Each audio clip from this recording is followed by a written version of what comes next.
What's up, guys? It's Keith Kalfas with the Untrapped podcast. We have an awesome show for you today. We've got Matt Thibeau from Canada. He is the owner and founder of Savant Marketing Agency, and his book just came out, Digital Marketing Secrets for Contractors. I found this dude on Facebook over the winter. I'm just vegging out, scrolling on Facebook, and all of a sudden I see this dude on a whiteboard just dropping gold nuggets, and I stop. Watch like 2, 3, 4 videos. And I'm like taking notes and shit. I'm like, this dude actually knows what he's talking about. And he's dropping knowledge bombs of all the stuff that contractors, like once he says it, you're like, oh my God, yeah, I should be doing that. Why am I not doing that? And he just actually knows what the hell he's talking about. So real quick, this show is brought to you by Jobber. If you need a software to use to run your business on, I'm out of breath because I just got back from a landscape job site and I was doing push-ups before the show. If you need a software to run your business on, I've been using Jobber for like 4 years of my business. It does billing and invoicing and collects customer signatures and does change orders. You can collect payments online automatically. You can dispatch crews. You can run your whole business off Jobber. Go to getjobber.com/Kalfas to get a free 2-week trial. And if you decide to sign up with my link, you get my exclusive discount. Check out Jobber. So without any further ado, bro, I got your book immediately. I've read about, what page am I? It's got 131 pages. I'm on page 57 right now. Okay. Nice. I'm really reading it, bro. What's up, bro? I'm doing great. Nice to be on the show. Thanks for having me. And that's pretty awesome that you've got a physical copy, actually. So that's great. Yes, I do. So, bro, some low-hanging fruit knowledge bombs. So before we went live on the show, you just started going right into it and talking about all the stuff. Let's just get right into it, man. Yeah, for sure. Yeah, Well, tell us who you are and where you're from and why you do what you do, so people, and they know how to find you too. Yeah, for sure. Yeah. So my name is Matt Thibeau, obviously. I have a marketing agency. It's called Savant Marketing Agency. Basically, we help contractors systemize their marketing and sales process. And so we're based in Ottawa, Ontario, and we work with contractors all over North America, though. How did you get into this? Bit of a long story, I guess. I was in university studying marketing, and then my dad actually had a friend that he mountain biked with who was a marketing consultant. And I never met anyone before that was kind of like wealthy or super successful. And I went on mountain biking with him. And then I just kind of asked him, I said, what do you do, man? And he's like, oh, I'm a marketing consultant. I do marketing for industrial industries and helping out clients and stuff. And so I just said like, hey, could I work for you? I would love to work with you and help you out, and I worked with him for free actually for a year. And then after that, I worked in a construction business a little bit for maybe 6 months just to pay off my student debt. But kind of what I learned from him, like the experience into the construction industry from there. And then my 9-to-5 that I briefly had was construction. And then my grandfather was a contractor as well. So I've always been interested in marketing, but I kind of just fell into the contracting niche, and so I just kind of ran with it from there. Now, have you ever actually done contracting, landscaping, painting, construction, or any of that? I've done it like around the house and like for little side things here and there. I had like a little business where I would like do bike mechanics. I've always been like mechanically inclined, but I've never had my own contracting business. So the amazing thing to me is when I listen to your content and I dial in, you're talking like you sound like you're straight up own a landscape or construction company and you've been through all of it. And that's why I'm fascinated. I wanted to get you on the show. How do you understand all of the subtle nuances of what contractors actually go through? Like when you talk about it and you're diagnosing it and you're about to be telling us a bunch of cool tips right here. But how have you made those distinctions? That's an interesting question. Well, I think I've taken the time basically to listen to a lot of contractors' problems, right? The things that they've been going through.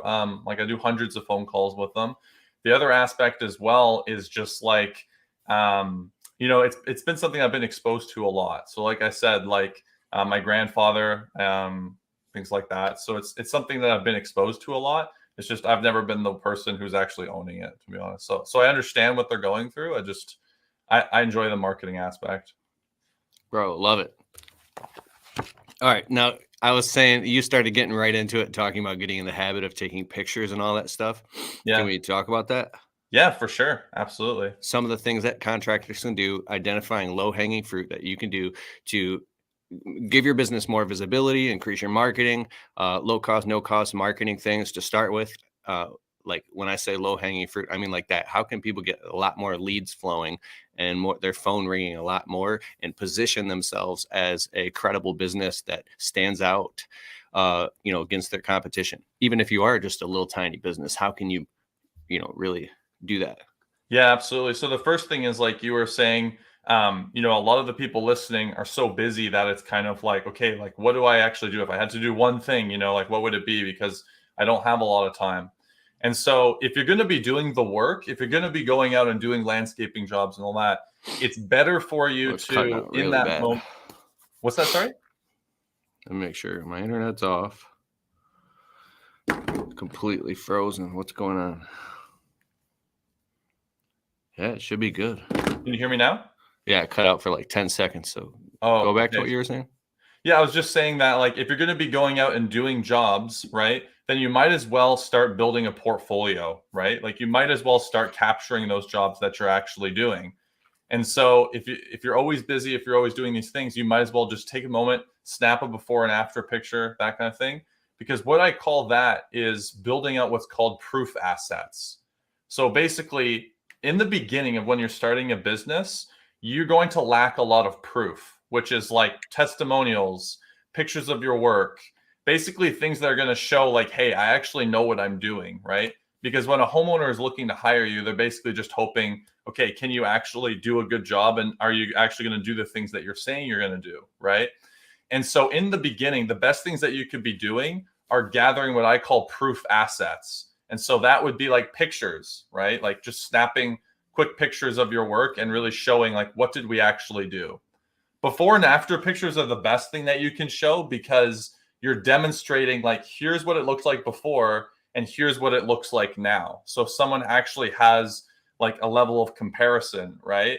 Because when you just show an after picture, then people have nothing to compare it to, right? So it is important to be able to show like, hey, here's what it looks like before, like crappy, ugly lawn or whatever backyard, and then here's what it looks like now. You're going to see this a lot in like the weight loss industry, right? Like where they showcase like, hey, I was, obese on this side, and then they show like, the guy with the abs or whatever on the right. And so it's the same exact thing. You want to show those transformations. So that's why the pictures in the beginning are super easy to implement, but very good as well. Now how do you create like a before after? Do you like get like a collage app on your phone or something they're right next? You could, yeah, you could do that. Like if there's like Canva or something like that. I mean, the software itself isn't as important. Like I'm sure there's a million apps that can do it, but the important thing is that you kind of, you want to showcase that kind of transformation, and ideally this is kind of funny. Like you want to make sure that the after picture actually looks better, right? Like sometimes clients will send us before and after pictures, but the after picture is like darker and on like a rainy day or like something that's like not as nice as the before picture, and it's like, well, this kind of just defeats the purpose of like what we're trying to do here. I was reading that in your book, like make sure that the after picture is nice and high quality, make the before picture all nasty and black and white with low pixelated. It just looks like crap. So it's like it's like you can do it up to the level that you want to, but it's like, we just want to make sure that the after picture actually looks better, right? Some clients will send us an after picture and we're like, dude, the before looks better. So getting in the habit, it's like, how do you get into the habit? What, do you got any tips? I think that, in the beginning, especially, you're just going all over the place. You're kind of in survival mode, right? Like you don't have any systems or anything in your business that's kind of like, this is how we run things around here. And so the more that you can get into the stage of kind of like, all right, like this is our protocol of how a job goes, right? So we do step 1, step 2, step 3. what I like to tell our clients is like, get Oh, into the habit of some kind of like system or protocol of like how you go about doing a job or onboarding a client. So then you literally can have like a checklist and be like, cool, like the first thing is the client fills out this form or they do this thing, you know. The second thing is we take the picture, you know, so you can actually like make it so you have a checklist of things so that then it's like kind of built into how you do things, right? That'd be one way of doing it. bro, a protocol where it's built right into every job, taking the picture. Mhm. Instead of saying, "Oh man, I forgot to take the before and after picture. Dang, we just did this $10,000 job and forgot to do." It's just built in. Yeah. So, yeah. Yeah, exactly. So then it's like you want it to the delivery of your service to be the same every time, right? So then that's an easy way to get into the habit of that. Or if you have a team and maybe it's harder for you to do that, maybe you could create like incentives for them to grab good before and afters. That's another idea. Okay, more low-hanging fruit. That shit was good. Yeah, so cool. Yeah, so we talked about the pictures. So that's like a really simple one you could do that I think would help a lot of people listening. The second one, honestly, is just getting into the habit of getting reviews as well. So that's another one of the proof assets that I talk about in the book. Reviews are really good because, especially on Google, because it's going to attract more clients to you because it's going to rank your listing higher. But it's also going to let you say stuff in the sales process saying, like, hey, like we've only been in business for 1 or 2 years, but we have 55-star reviews, you know, like that's, you know, we're one of like the highest rated landscaping companies in your area or something like that. These are kind of things where like then you can start pointing to and leveraging and then showing around, maybe taking screenshots of it and showing on your social media. Hey, like we just got another great review from a client. You know, these are things that are going to make people have more confidence in working with you. You know, which is another like low hanging fruit thing. So you take screenshots of the positive review and you post it. Yeah, because you don't want to just show it on Google. You could show it on Facebook or on Instagram, you know, and just say like, you know, a good thing that you can resort to if you don't want to, some clients will sound like, well, I don't want to be bragging all the time or like showing this kind of stuff. You always just default to gratitude. So you can just say, well, hey, we're just showing this right now because we're so grateful of the clients that we get to work with and serve, you know, and you can show the Yeah. review. And so that's a way to kind of take it from Google to social media and be showing these things. So then people are like, wow, they must do a really good job, you know? Default to gratitude. Here on page 37, you said, ask your clients for a testimonial only when they're happy and excited. Why'd you say that? That's true. Yeah. So this is something that I learned a while ago. That's funny. So have you ever experienced where like you buy something new, maybe you get a new car or whatever, and like the day you get it, right? You're like super excited about it. You're all like, man, like this is amazing, blah, blah, blah. But then a couple months goes by or whatever, and then like the excitement of it kind of slows down. Maybe you notice like a ding in it or like a scratch here and there, or like, oh, like I don't really like that aspect of it actually as much. And so your kind of energy goes down a little bit, right? So it's really important that you catch things at the right time because let's say that someone is like telling you, you deliver the, like you do your landscaping services and they see it for the first time or whatever. And they come on, they're like, wow, you guys are amazing. Like you did everything perfectly. Like, man, you guys are just awesome. Like, I'm so impressed, blah, blah, blah. If you wait like a week later and then you say, hey, could you give us a review? Then you're risking that maybe he gets in a fight with his wife when you send that email, or maybe like something happened in his family that's just bad, or maybe he got fired from his job or whatever. Obviously now your review isn't going to be top priority, or maybe you're risking that his emotional state isn't going to be in the right state to catch him. So when he's in that moment, or she, and they're saying like, wow, you're so amazing, blah, blah, blah, you want to catch it right there. And you can say, hey, like, I'm really excited that you're enjoying this a lot. Could you just give us like a couple statements of your experience working with us? Or, hey, like, here's a link. Could you just do it right now, you know, and leave us a review? You want to catch them in that peak state of excitement because that's a window of time that's limited, right? Yeah. It's like they could go from, oh my God, it's amazing, and to, it was all right. And then Exactly. Exactly. Yeah. You And you you don't want ask to for miss the that reviews window. 3 months later when weeds are growing up through the shit. Exactly. So you don't want to miss out on that window of time, you know?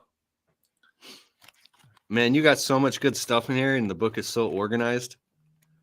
Hey, is your guard up a little bit? Because you don't even know me. I just start following you on social media. I'm like, bro, you gotta be on my podcast. Do you think I got some up my sleeve or something? No, not at all, man. I actually really appreciate it because like I've noticed that you've been like commenting on my stuff and being supportive. So that's super nice, you know. So I actually really appreciate it. That's because you actually drop knowledge bombs, bro. Give us some more golden nuggets. Yeah, sure. So we talked about the pictures, right? So that's something easily you could do. The reviews are a really big one. I suggest just focusing only on Google because that's going to be the highest return for you. Another thing too that you can focus on that I think a lot of like newer contractors will make the mistake of is they'll start doing like price This should related be glitching offers. out. Am I cutting out still? Can you hear me? I think it's your connection. Yeah, it's probably my Can't hear you. connection here. Can you hear me now? You're completely frozen. Can you hear me now? Well, we're in 2023. Can you hear me now? Oh man. Hello? Can you hear me now, I man? didn't hear anything you said the last 30 whole seconds. Okay, how's this? Can you hear me now? This never happens. It usually works great. Yeah, now I can hear you. Okay, cool. So yeah, so I was saying like the next golden nugget that you can implement is a lot of contractors who are newer businesses. They'll do some kind of like price related offer to try and get attention, right? So they'll say, hey, for this month, we're offering like 15% off our services. Or if you book before this time, we'll give you this percentage off, right? That's definitely the wrong approach that you want to do because you're going to attract the wrong type of person. You're going to attract people who are just looking for like a price related thing. Like they're going to just be focusing only on the price and shopping only on price. And so a golden nugget that you can start implementing that I guarantee you not a lot of landscapers are doing is you can start looking for ways to get people's attention by adding value into your service with something free that you throw in instead of discounting something. So for example, instead of saying like 10% off, you could literally just say, hey, we'll throw in a free $100 gift card for this service here, whatever, when you buy XYZ. And a lot of the times, the $100 gift card will actually have a higher buyer perception of like value than the 10% off, simply because you're actually giving them something instead of just like this percentage off. It's going to, especially if it's somewhere that like is valuable to them, it will have a higher value perception in their mind. Another thing too you could do is like, this might be a little bit tougher with lawn care services, but you could do like a warranty, right? So you could say, hey, we guarantee, like, you know, we're implementing like a 5-year warranty with your patio. Or maybe if you're doing lawn treatments, you could say, hey, we're going to throw in like, you know, this grub control spray for free with your lawn treatment or something like that. So adding value instead of discounting is a really cool trick that you don't have to really change much about your business, but will get a lot of attention and usually the right types of attention. So that's another trick that I think is low hanging fruit because you don't really have to do anything. You're just kind of like changing your messaging, right? On page 26 and 27, you talk about how the price shopper is attracted to, you know, a price or a lower price, while the value hunter is willing to pay more for better value. So you're using those messaging signals to attract that right type of customer. Real quick, because I keep referring to the book. Do you have this on audiobook or Kindle, or is it just paperback? And where can people find it? Yeah, I do have it on audio. So if you go on Amazon, you can buy the paperback there. And then the Audible is also on Amazon. But for your listeners as well, like I was mentioning before this, I have the ebook and I have an MP3 download that I can give away for free on this podcast. So they can have that if they go to contractormarketingbook.com, then they can get free access to it. So they get the ebook and the audiobook is in there. Well, now I can finish. Well, actually, I'm going to finish the whole book on paper and then listen to it again. Yeah, because I'm a listener. I'm a listener as well. So contractormarketingbook.com. Yeah. That's awesome, man. Oh, there's so much good stuff in here, bro. I've got a lot of books, bro. I've read a lot of books, I but this noticed. literally, yeah, it just gets straight to the point, bro. It's like you just get right to the good stuff. See, I've written a few books myself. My one book called "How to Make $500 a Day Cleaning Windows." It's tons of facts. I mean, I put my heart and soul in this, but like the first whole chapter, I talk about the struggle, like the hero's journey and what I went through, and how, like, my wife and I in a 1-bedroom apartment with an eviction notice, and how I had to get my shit together. And then I recorded it in the studio. And then upon listening to my own book on audible.com, I was like, man, people don't want to sit through this first chapter garbage of me talking about, they want the juice. So it's like, You actually feel the opposite way, because I'm like, yeah, man, I just kind of like get right into it. So maybe I should put more stuff in there. I don't know, but I just kind of go right into it. I think it's great, man. So, out of all of the, oh yeah, this is what I want to ask you about. Google Ads and pay-per-click, and now investing and spending money on advertising. Tell a little bit about that, and how should people lean into that? That's a really good question. So right off the bat, like, Google Ads is going to be more competitive, and it's going to be a lot more expensive as well. So, can you hear me okay? Man, it's freezing. Can you hear me okay dude, I now? swear I do this all the time and never freezes like this. I can hear you now. Okay. Yeah, sorry about that. So right off the bat, I'll tell you, Google Ads is going to be more expensive and more competitive. Just because it's been around longer, there's a lot more competition on there. So any kind of advertising on Google Ads is going to be more expensive and competitive than, let's say, Facebook ads, for example. But the thing is that Google Ads is going to be a more qualified lead that you get from there. That's why it's more competitive, because people really want to be on there, right? Because when someone is typing in like best landscaper near me, that's a pretty high intent search, right? The person is looking for a solution to their problem.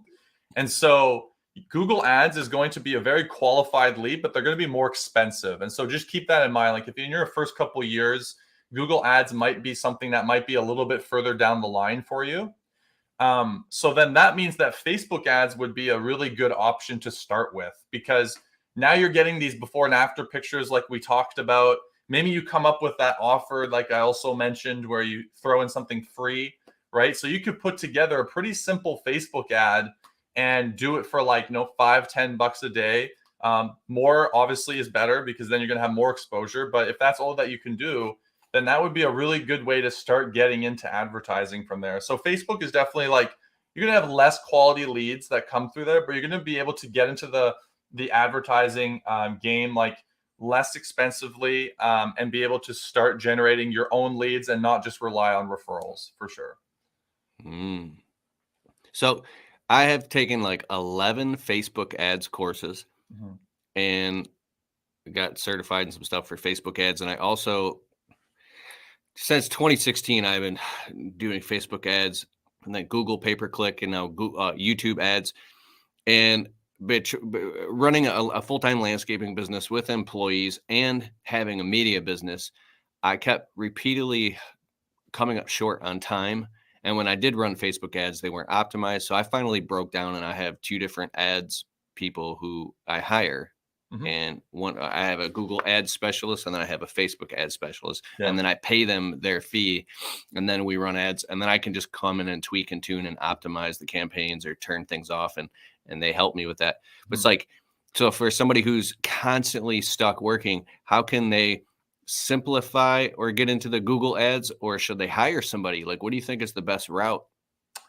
I would say my answer would be different for the different platforms. So I would say that Facebook is going to require a little, it's going to require much less experience, because you can experiment on there with a picture or whatever, run it for like 2 weeks, and then boost another one, right? So like with Facebook ads, what you could do is just do like posts on your actual business page. And then if you see, okay, that post actually got like a decent amount of engagement organically, that means like not paying for ads compared to the other post, then maybe that's a sign that, okay, this ad actually is pretty decent. Maybe I'll boost that one, right? So you could boost that for a week.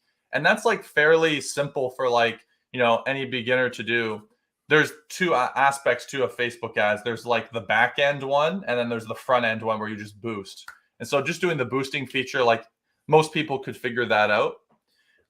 So I would say that one would probably be the easier option for someone to get into. Whereas Google ads, to be honest with you, I would recommend, unless you have like the hours on a weekly basis to invest into really learning that, just hire someone to do it, because like Google ads, there's a lot more going on there. Like you need to understand what you're doing. You could waste a lot of money on Google ads if you don't know what you're doing, just paying for like stupid clicks, right? So that's what I would recommend for someone who wants to do it themselves. Yeah, I got a friend spending like 48 grand a month right now on Google ads. And his ads guy is kind of like the guardian of the black box, because this guy's so busy running his multiple businesses that he doesn't know anything about ads, and he's just trusting the people that are running it. Right. And I'm not saying that I'm an expert. I can go remediate that or fix that. He might be doing great. These guys running a multi-million-dollar agency. But another thing I was thinking about, to simplify it down, I like Facebook ads. I can like close $199 gutter cleaning jobs on Facebook local geographic area for $53 per closed job. And then once I get in there, I can upsell them on landscape maintenance, cleaning out the downspouts, do 5 round, which is putting door hangers on all the neighbors. And then my truck is outside. I could put a bandit sign in the lawn. And now I got their email. I could do email marketing, and then call them back in the spring and turn them into a regular client. And my customer acquisition cost per client is $53. So yeah, on Facebook. Very, very cheap. See, you just said very, very cheap for a closed client, who now the customer lifetime value LTV of that could be, I don't know, $6,500. And you say, oh my God, I got you way back in 2020 for $53. And now you've spent $6,500 with my landscape business and referred me to your neighbors who also spent $3,500, $25. And then you look, for oh my sure. God, Yeah, that $53 got me 25 grand.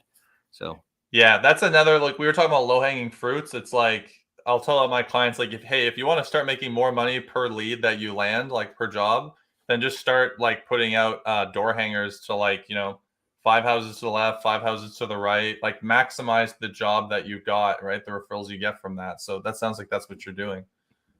That's really cool. Yeah, dog. Okay, one final tip. Yeah, sure. Let's go. Tell us the secrets. Anything specific? I don't know, man. Everything you've been saying makes perfect sense. So you pick. Yeah. I'm thinking, man, I would say that just like what I see a lot of is people going way too wide with their services way too soon. Like if you're a newer landscaping business, then stick to like 1 or 2 things that you can really rock, and you're like the go-to guy for that, and you create all the systems for that, you have all the pictures for that, the reviews for that, the referrals for that. You're going to have some massive growth. Then instead I see some guys who are like new in the game, and they're like, yeah, we do like this, and all these things, and they have like a flyer with like 20 different things they offer. It's like, dude, you're going to get overwhelmed. You're not going to get that great systems in any of this, and your marketing is going to be hard. And so I would say like niche down, and then really, really scale that and become the go-to guy for that, and then start going wider. That was something I would say. Bro, that's so good. You just reminded me, I have a friend named Joshua Latimer, and he was man, I need to stop saying his damn name so much in all my videos and podcasts. He was part of this high-level mastermind group, and he told a story once of how he had everybody stand up. Now, sit down if you make under 100 grand a year. A bunch of people sat down. 250, more people sat down. 500,000, 700, a million. Most of the people in the room sat down, and there's only 5 people left standing. 2 million, 5 million. There was only 3 people left standing. 10 million, 2 people left standing. Wow. 15 million, 1 guy standing. 20 million, still standing. So he's the only guy standing left in this private mastermind group of like 40 people. And then it was just like kind of like a nerdy dude with glasses, and like, he's like, we do over 20 million a year. He's like, in what? What do you do? He's like, gutter cleaning. And then they're all looking around the room. He goes, and what else do you do? He's like, that's it, just gutter cleaning. Wow. And they're like, how is this possible? And he's like, well, we're like the number one gutter cleaning company in the whole state of New Jersey, and we've scaled that to be the best, and their systems are so refined that that's what they do. And it's like that kind of blew my mind, because when you, to attest to what you're saying, when I first started my landscape business, I had so many different services because I was starving for money. And then by the second or the third spring, bro, I was like, I had to do a whole binge and throw. I pulled up to a dumpster. I had my pickup truck filled to like the top with broken shit, stuff for painting, stuff like random, every type of random service. And but I felt like I had to do that in the beginning to make money. So I love what you're saying about niching down. And because when you start hiring employees, if every day of the week they're doing a different service and learning how to use different tools, your business is going to be a nightmare. Yeah, and you got to do what you got to do to get by, right? So if you have to take on like the weird jobs here and there to get by and pay the bills, then sure. But I would just say like the outward facing outward face of your business, for especially for marketing, should have some niche to it, and you should be striving to niche operationally. But I mean, if every now and then you have to do something, okay, cool, but just don't be like making that your focus, you know? Yeah, and marketing and promoting. This one company, my local area, the back of their trailer, it lists like, I think I counted, it was like 18 different services. And in the beginning I was like, whoa, they must be killing it. And then 5 years later, I was like, man, the owners must be stressed out. You know? But they seem to do well, but that stressed me out. So man, Matt Thibeau, Thibeau. Yeah. Is your name everywhere on Facebook, Instagram? Everyone can find you. Facebook is my platform. So if you want to follow me on Facebook, Matt Thibeau, and then you can follow my content. And we have a group. It's also called Renovation Contractor Success, that I do the videos you were talking about there, where I do my whiteboard videos. We do a couple of those a week. So that's where you can follow me. I also have a YouTube channel. It's not as poppin' as yours. I just started it. I think I've got like 50 subscribers, but so Facebook is my primary. Love it. Matt Thibeau, Thibeau on Facebook, and Renovation Contractor Success, did you say? Yeah. Yeah, go on there and you'll see these amazing whiteboard videos where he's just dropping knowledge bombs and golden nuggets, and you can implement that stuff in your business. What is the website again where people can find the book? Yeah, so if they go to www.contractormarketingbook.com. Contractormarketingbook.com. We'll also make sure we put that in the show notes. Dog. And then you have an agency, Savant Marketing Agency. What do you do? Who do you do it for? Yeah, so we help residential contractors, so landscapers, painters, pretty much any residential contracting business, set up and manage all of their lead generation for them. So Facebook ads, Google ads, a little bit of local SEO, and we also help them with their sales process too. So you were talking about Jobber. That's one that we do recommend to a lot of our clients, just for managing like the leads that are coming in, right? And just making sure that they have some kind of CRM system set up, just because there's no point in us sending you a bunch of leads if you can't keep track of them and know what to say to them and stuff like that as well. So we help them a little bit on that end as well. So you help people get a whole bunch of leads and then manage and systematize the way they, like a selling process. Yeah, exactly. Dude, so awesome. Okay. Say the book one more time. Yeah, it's contractormarketingbook.com. It's digital marketing secrets for contractors on Amazon if you want to get the paperback, but you can get a free copy of the ebook and the audiobook if you go to contractormarketingbook.com.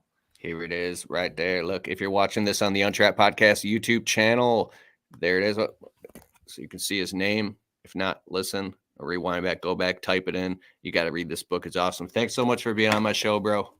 Thanks for having me. It was great. Man, any final things you want to say?